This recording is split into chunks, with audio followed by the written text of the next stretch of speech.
British politics has had some incredible backdrops over the years, from the victory over fascism in 1945 to the present-day crisis enveloping the country. But one constant remains: the cars. The cars of prime ministers and senior ministers can both carry them to electoral victory, like the P5 did for Margaret Thatcher in 1979, or to succeed a prime minister, as Gordon Brown's Vauxhall Omega did for him in 2007. Regardless of the politics, there have been some unusual and incredible cars in service, or even some as personal use, for some of the most powerful people in Britain.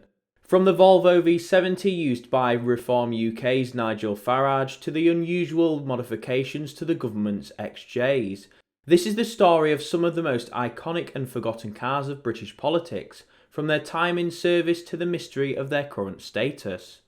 Hello everybody and welcome to this video. If you're not subscribed already, please make sure to do so. It really does help me out and you get to see more of this. More history videos, more cars and conversions uncovered, and more projects like my Ford Cortina and Project SD1 2600R. This video is on some of the most iconic and mysterious cars of British politics. And have I missed any? I have missed some deliberately, so let me know in the comments below. Make sure to drop a comment on what is your favourite political car, and drop a like on the video if you liked it. But without further delay, let's get into this week's election special. First, to understand the cars, we need to understand the department that operates them, and how it all came to be. Sir Winston Churchill would be the first to have a government car, with several Austin 618s, followed by a 38 Cambridge, and then famously a Humber Pullman, which would set the standard for the first few decades, after which it would be replaced by the iconic Rover P5B. Churchill's Pullman Mark IV PDU 758 is currently preserved at the Loman Museum. He has also had several personal cars, but one of his most famous would be the Series 1 Land Rover, modified with a larger driver's seat, registered UKE 80. This car survives today after being sold recently for £129,000. Originally, the government cars were not a separate service, with most cars being owned by the Ministry of Public Buildings and Works, simply a department within government. This all changed in 1997. The government car and dispatch service would be formed as a separate entity, operated by the Department of Transport. This was created when the Security Facilities Executive was reformed by the Blair government. There were two key classifications of cars used in the service: the pool cars available 24 hours a day and 7 days a week for government ministers, and the allotted services. These cars could be requested by cabinet ministers and were charged on an annual basis. The Prime Minister, of course, was entitled to a car from the ministerial pool, also with a car available at 10 Downing Street at all times. All of the cars in the ministerial pool are custom built with advanced security features, and would also come with specially trained drivers. The dispatch service, which was discontinued in 2012, would use a standard set of cars, with all of your standard company car policies and tracking capabilities. Ministerial cars in 2012 would be cut from 136 to 85 cars, with each of these being assigned to the department the minister works for, rather than the minister themselves, with each department being assigned ministerial cars and pool cars, with the Cabinet Office receiving the largest share, at 10 cars, with 2 of these being pool cars. Now we've covered how all this works, let's get into the cars. From 1970 to present, there have been some interesting cars. In this section we will cover their eras of government, Prime Minister's cars, and some other forgotten cars and their fates. Edward Heath, Conservative, 1970 to 1974. Edward Heath, Conservative Prime Minister, would use several cars during both his election campaign and his time in Downing Street. The first car of note is the Conservative Party campaign car, a Triumph Herald, registered 6280 km. The car was used extensively during the campaign, but would be sold by the Conservative Party in around 1970. The fate of this car is unknown, and it does not appear on any car checker website or database. It is believed to have been scrapped. On election day, June 18th, 1970, Edward Heath would be campaigning using a Triumph Vitesse.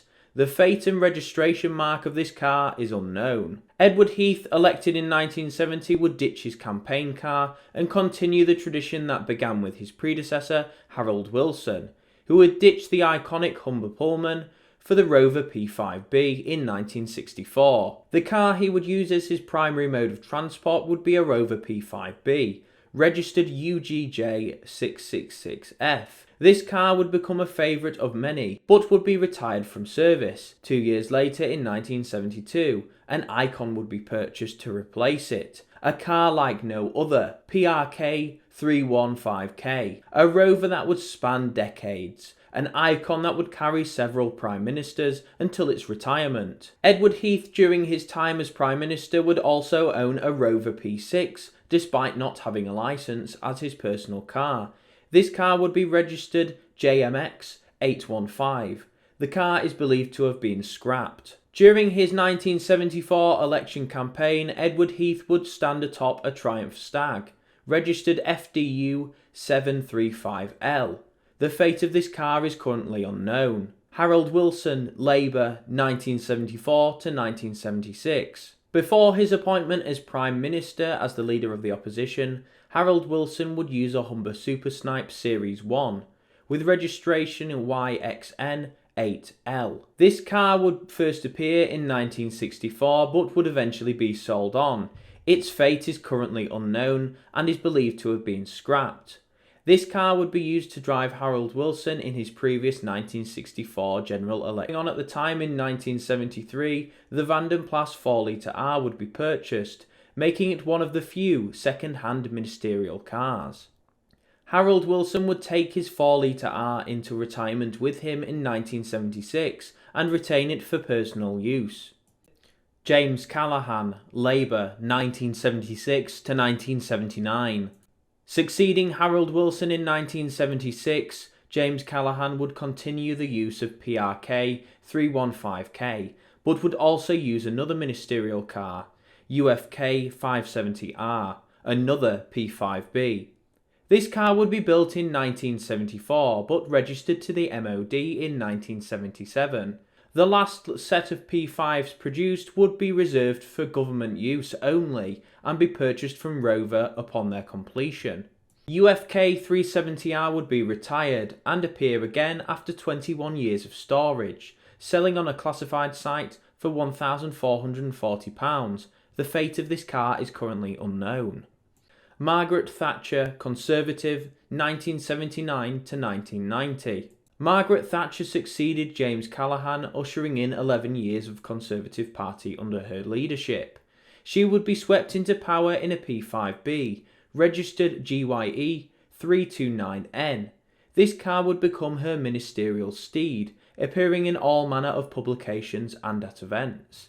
Naturally, at the time, British Leyland was high on the agenda, and Margaret Thatcher was heavily involved, with over £2.9 billion being provided to BL and Austin Rover over her time as Prime Minister. Of course, this would lead the then Prime Minister to do several test drives of the new offerings, starting with the Mini Metro.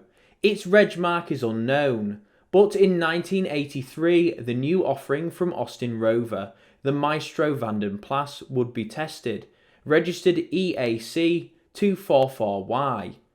This car was last taxed in 1998 and is suspected to be stored somewhere. Apparently this Maestro used to talk over the Prime Minister. That same year, one of the Rover P5s that started it all, PRK 315K, would be retired in 1983, ending an incredible career, carrying 4 Prime Ministers through the decades of service.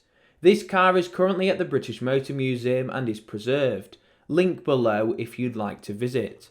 In 1983 there would be another test drive, the new offering from Rover, the 800, more specifically the 825 Sterling, with registration C800KOE. This car though wouldn't be an ordinary test drive. Reportedly, the number 10 press office was so scared of the Prime Minister crashing the car, they would have an unknown red 825 shipped to the Prime Minister's retreat, Chequers.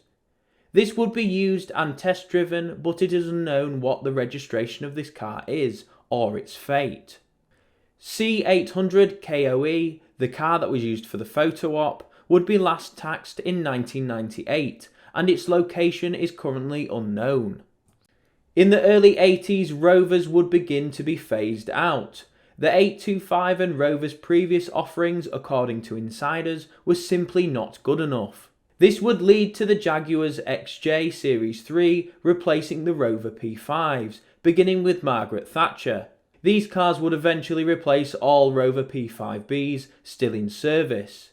These cars would all be Daimler Sovereigns, with the 4.2-litre engine. A few notable registrations would be NYW298Y, which appears to have been scrapped, EGV926Y, which is now registered LSG272N, surviving today, retaining all of its original equipment, and ADA484T, a red Jaguar XJ that was last taxed in 1985. Its whereabouts is currently unknown. Between 1986 and 1990, these XJs would be replaced with the new XJ40, one registered D80FYH being one of the earlier models. The car is believed to have been scrapped. Margaret Thatcher, after 11 years, would resign in 1990, being swept out of Downing Street in an XJ40, registered F496 PYT, followed closely by a Rover 820 SI. John Major, Conservative, 1990 to 1997. John Major would take the reins in 1990 after the resignation of his former colleague. The XJ40 at this time, more specifically the Daimler Sovereign, would be the primary car for ministers. There would be a few notable cars. L458 NJN and F496 PYT would be two of the main cars used by John Major during his time as Prime Minister. Both of these cars appear to have been scrapped. In the 90s, several Rover 800s would join the government pool car fleet, including in 1996 a new LPG-powered 827 Sterling, with registration M924LYM. This would be presented to the Prime Minister by the then Executive of British Gas as an alternative fuel car for government use. This car appears to have been scrapped as well. In 1997, another XJ40 would appear, H674XUC. This would be the car to take John Major to his resignation in 1997. Tony Blair, Labour, 1997 to 2007. When Labour swept into power with their landslide victory promising things could only get better, Tony Blair would be taken to the Queen in an XJ40. Registration J372DYL, but would arrive in number 10 in something a bit different, a Vauxhall Amiga with an unknown registration. The fate of the Jaguar and Amiga CD is currently unknown. The Vauxhall Amiga theme would continue, with Gordon Brown, the then Chancellor of the Exchequer, being assigned a new Amiga in 2001, with registration LX51JJL. This car would be used extensively, even being used in 2007 for Gordon Brown's inauguration as Prime Minister. Sadly though, this car appears to have been scrapped. Tony Blair and his senior ministers would primarily use X300 and X308 Jaguars during his term. But for one minister, one Jaguar wasn't enough. Enter John Prescott, the Deputy Prime Minister, would make the news not for policy, but for a fleet of two Jaguars, an XJ6 and XJ8. In 2000 that wouldn't be enough. Two Jaguars Prescott would become three limos, adding a Rover 800 donated by the Rover Group to his fleet, registered S472LRW. This car may survive today and is currently on Sawn, with its last logbook being issued in 2006. This car is believed to be an 825 Sterling. In around 2001, John Prescott would receive an upgrade, a new Daimler. One of these would be registered LX51JKV. This car is currently on Sawn, with its last MOT being in 2013, which it passed at 163,000 miles. John Prescott would continue his love for Jaguars, even being banned from driving after speeding in one at age 77. He would regain his licence owning one Jaguar XJS after his retirement, with registration L434LBL. He would then go from one Jag to none in 2021. This Jaguar XJS survives today but has an expired MOT. Tony Blair would resign in 2007, being whisked away in a Jaguar XJ X308, followed closely by a Range Rover used by close protection officers. This Range Rover would be a 4.4 petrol V8 version, with registration CT55WCF. This car is believed to have been scrapped, with its last MOT in 2013. Gordon Brown, Labour, 2007 to 2010. When Gordon Brown took over, it would be more of the same, but with a few notable cars. BMW would donate a Mini E as a ministerial car, with registration YJ09WDU. It would be one of the first electric Minis to be produced and would only be used as a pool car. This car would change hands in 2012 and remain untaxed. The fate of this car is currently unknown. With the launch of the new XJ P5Bs GFV would be purchased by the Department of Transport for ministerial use. This would be followed by a succession of X350s, most of which would be long wheelbase versions. P5Bs GFV is one of the most prominent. It is believed to have been scrapped or had its license plate changed. Its location is currently unknown.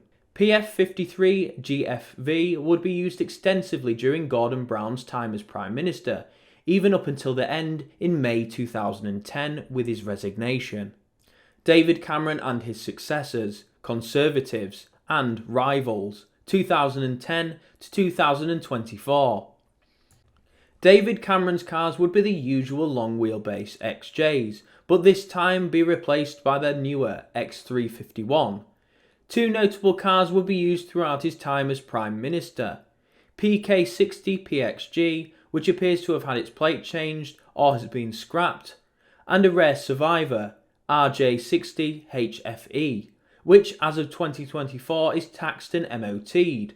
Both cars would be the 5-litre V8 versions of the long wheelbase XJ, with some extra modifications according to its MOT history. While in number 10's ownership, the car would have extra undertrays and engine covers fitted. Some of the best cars of this era would be the personal cars of David Cameron and his opposition. Ed Miliband of Labour would drive a Ford Focus. Nick Clegg of the Lib Dems would drive a Ford Galaxy. Nigel Farage of UKIP would drive a Volvo V70 in silver, and David Cameron would drive a Honda CR-V. The registrations of these cars are currently unknown due to privacy reasons. A succession of XJs would be used by Downing Street, such as CP11OJE, which would fail its MOT under government ownership with an emissions fault and be sold on in 2016 with its modifications removed. The car's MOT expired in May of last year with a dodgy tyre. It is now off the road. RJ60 HFE would continue its use well into Theresa May's premiership, but would develop a well-documented airbag fault and still be used by the Prime Minister during this time. Theresa May would continue with the succeeding XJs, with several XJLs replacing the older cars in 2015, such as AK-15 KVL, which she used to attend her last Prime Minister's questions. This car is still taxed and insured, but appears to have been sold on. Another XJ FV15 GHD would be used, but AK-15 would be the most prominent, usually flanked by a familiar Land Rover SB62 OZJ, a Discovery 4. This car's MOT is currently expired and its location is unknown. Boris Johnson would continue the use of XJs, with one of the most prominent being AR11 EYT, which was involved in a crash outside Parliament. Its MOT is currently expired and its location is unknown. Boris Johnson would famously use a Toyota Previa as his personal car. After Boris Johnson, it was more of the same in regards to cars, but Boris Johnson would break tradition using an Audi A8L with registration KN23XFE. But after much public backlash for this seemingly unpatriotic move, he would move back to a British car, a Range Rover Sentinel, a modified version of the L405 Range Rover. This is sadly where it all gets a bit boring, but at least the cars were British. Keir Starmer would drive a Toyota hybrid of some description. Rishi Sunak would be pictured with a borrowed Kia Rio, and his personal cars are currently unknown. Which is your favourite of these iconic political cars? Let me know in the comments below. And if you'd like more content like this, like the video and consider subscribing. But as always, thank you for watching. Keep watching and remember to subscribe for more of this, and I'll see you in the next one, which hopefully won't be an election day special.